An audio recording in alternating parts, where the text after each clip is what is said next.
Hey, Anne. Thanks for joining. So, I have learned so much from you since COVID hit about how to facilitate virtually. Thought we could narrow down on how do you start off that virtual gathering, whether it's a work event or social event, in a way that is meaningful and really gets people excited to be at the event. Any tips for that? First and foremost, play some music. Mm, Having that music going from the get go kind of gets people, sets the tone in a different way.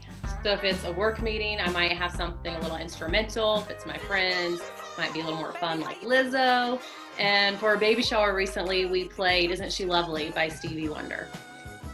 that's great. So, just that little thing can make a really big difference for Yeah, it sure. sets the tone. It really shifts the energy than if you just come in and there's that dead silence and everyone's multitasking. It gets people a little more alert.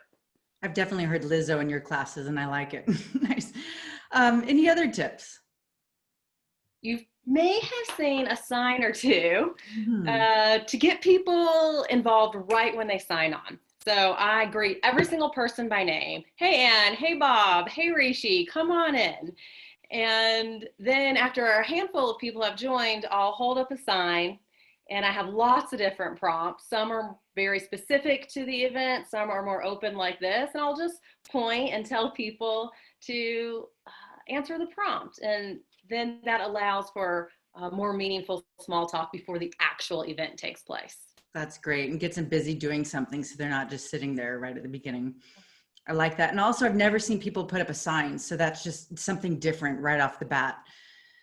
And let's see. Oh, I also saw you had everyone unmute, and that was cool. Can you tell us about that?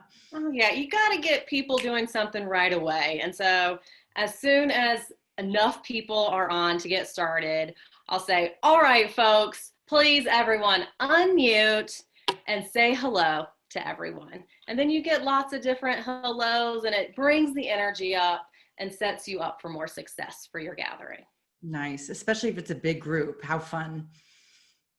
So these are great tips, and I'm sure there are much more, and we can check it out in your class, Powerful Virtual Gatherings. Yeah.